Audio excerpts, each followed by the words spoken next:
Assalamualaikum warahmatullahi wabarakatuh. Perkenalkan, nama saya Rahmawati Sapitri, NIM 22 2020 037. Di sini saya akan menjelaskan hasil resumen saya. Yang pertama itu kitab nikah. Nikah menurut Undang-Undang Nomor 1 Tahun 1974 Pasal 1 ialah ikatan lahir dan batin antara seorang pria dengan seorang wanita sebagai suami istri dengan tujuan membentuk suatu rumah tangga yang bahagia dan kekal berdasarkan ketuhanan yang Maha Esa. Tujuan dan hikmah nikah ialah untuk mengikuti sunnah Rasul, untuk memenuhi kebutuhan biologis secara sah, untuk melanjutkan keturunan, untuk terpeliharanya hak dan kewajiban. Hukum nikah itu bisa wajib, sunnah, makruh, haram, dan mubah. Bab kedua itu ada faraid atau kewarisan.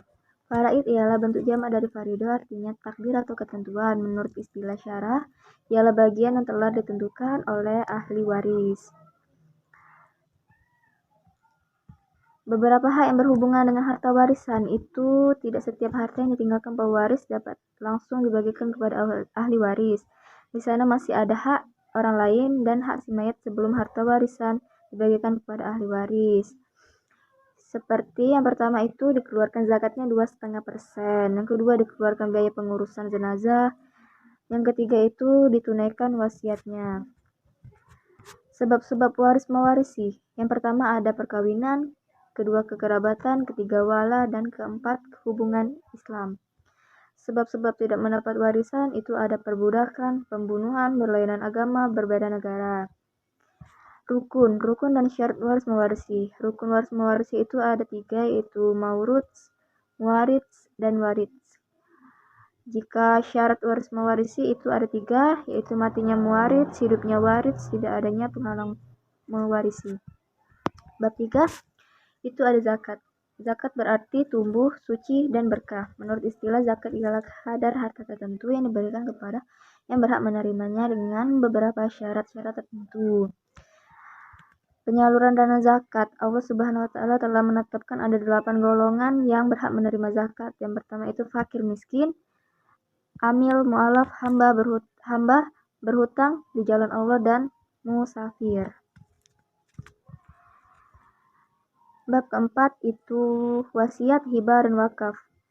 Yang pertama wasiat. Wasiat ialah menyampaikan sesuatu. Adapun menurut istilah syarah, wasiat adalah pemberian seseorang kepada orang lain, baik berupa barang, piutang, atau manfaat untuk dimiliki oleh orang yang diberi wasiat sesudah orang yang berwasiat itu meninggal.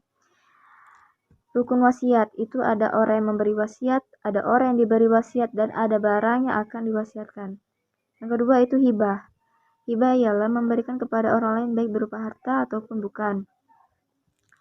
Rukun hibah adanya penghibah yaitu pemilik sah barang yang dihibahkan, adanya orang yang menerima hibah atau badan hukum, dan adanya barang yang dihibahkan. Yang ketiga itu wakaf. Wakaf ialah menahan. Menurut istilah ialah menahan harta dan memberikan manfaatnya di jalan Allah. Rukun wakaf itu ada orang yang berwakaf, ada benda yang diwakafkan, dan ada penerima wakaf. Bab 5. Saum. Saum ialah salah satu rukun Islam, maka dari itu diwajibkan bagi umat Islam untuk melaksanakan saum dengan ikhlas tanpa paksaan dan mengharap imbalan dari orang lain. Syarat dan hukum saum. Syarat wajib bersaum ialah balik dan berakal. Anak-anak belumlah diwajibkan bersaum, tetapi apabila kuat mengerjakannya boleh diajak bersaum. Suci dari haid dan nifas. Jika syarat-syarat syahnya saum itu yang pertama itu beragama Islam, suci dari haid dan nifas, dan tamyiz. Rukun saum itu yang pertama ialah niat, meninggalkan segala yang membatalkan saum mulai dari terbit fajar hingga terbenamnya matahari. Hikmah saum. Ibadah saum memiliki faedah yang banyak. Yang pertama, ibadah saum merupakan salah satu ketaatan yang sangat agung. Yang kedua, saum mengandung makna sabar dengan ketiga jenisnya sekaligus, sabar dalam ketaatan kepada Allah, sabar dari kemaksiatan kepada Allah, dan sabar dalam menanggung takdir Allah yang tidak disukai. Orang yang melaksanakan saum dapat merasakan sulitnya lapar sehingga ia dapat mengingat nikmat-nikmat Allah yang terus-menerus atas dirinya. Hal-hal yang membatalkan saum. Yang pertama itu memasukkan sesuatu ke dalam lubang rongga badan dengan sengaja seperti makan, minum, muntah dengan sengaja, haid dan nifas.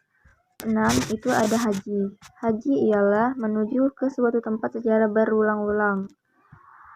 Syarat haji ialah wajib bagi mereka yang memenuhi syarat. Yang pertama itu Islam dan berakal, balik dan merdeka, sehat dan mampu. Pelaksanaan ibadah haji. Yang pertama itu ihram, mabit di Mina, wukuf di Arafah, mabit di Musdalifah, dan melontar jumrah Aqabah tanggal 10 Zulhijjah.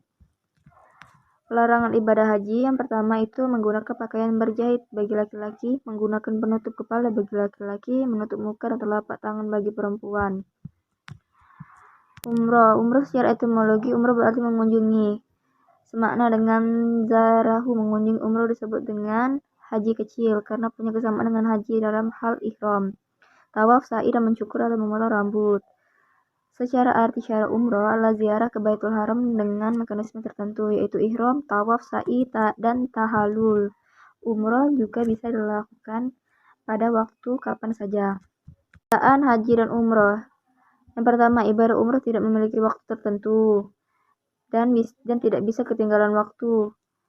Di umroh tidak ada melontar jumroh, tidak ada wukuf di Arafah, dan tidak ada pula singgah di Musdalifah.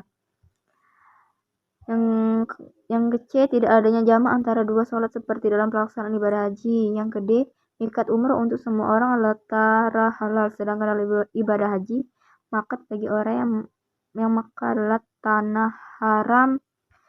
Dalam umroh tidak adanya pelaksanaan tawaf kudum dan tidak ada pula khutbah.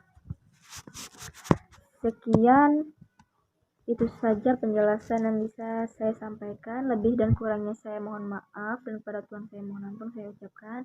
Wabillahi taufiq wal hidayah. Wassalamualaikum warahmatullahi wabarakatuh.